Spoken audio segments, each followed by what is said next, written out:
If you do not like someone's story, write your own. Changing Narratives with Wambui Kabage.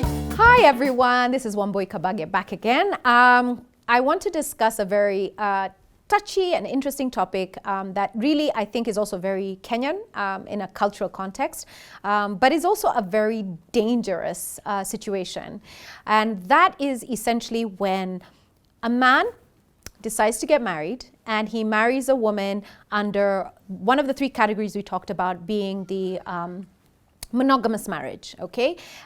Goes forth, marries a woman under the Christian, civil, or even the Hindu marriage, and then decides, you know what, I deeply believe I am a polygamous man, and I want to marry another woman. And the man proceeds and he goes through the rorashio, the hoitoi, whatever it is, under the customary marriage. And he marries under a custom, which is his probably, and does all the rites, lets everybody know. I mean, interestingly enough, probably even tells the first wife, hey, listen, I'm going to get married. I'm actually getting married. And hey, this is your co-wife. Right? And proceeds to introduce Madam Co-wife to everybody, including his first wife. This is a man who has no problem with showing that he has polygamous inclinations. He's not one of those sneaky snakes that walks around saying that, he doesn't have, no. He has no problem. Neither do the women in his life, and neither do the family.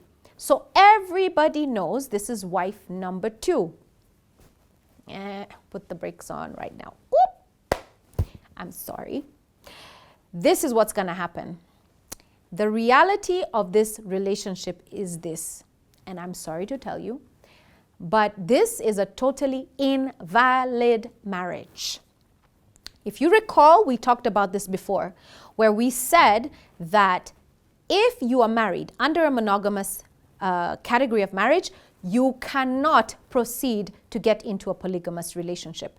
And so even if this man is open, even if he's gone on and said, yes, he's introduced everybody, unlike the previous show where I talked about presumption of marriage, she had to prove, no. Nobody's under any delusion. This is his second wife, right?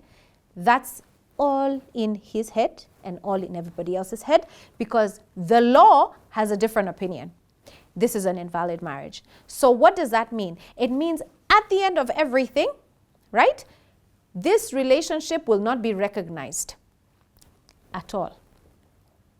No rights of burial, no rights under the inheritance. Yeah, because he had no standing, no legal standing to perform the second marriage. So if there are children that come out of that, that's a different conversation. And those children, as I mentioned, children will always be protected under the Children's Act.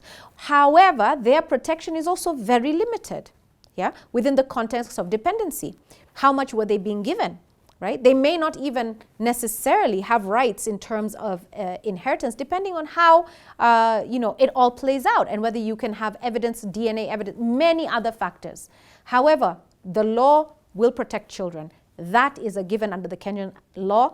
However, you as the woman, I'm sorry, you have just put yourself in complete peril. So, if you are in a relationship such as this, I have bad news for you. You must end this relationship because it's not going anywhere in terms of legitimacy. You are not legitimate. But if you wish to continue with this relationship on your own terms, etc., knowing what I've just told you, please go forth. But just don't delude yourself that you're a legitimate wife. Okay, guys, I hope you liked what I had to say. Well, maybe not. But anyway, like, share, and subscribe.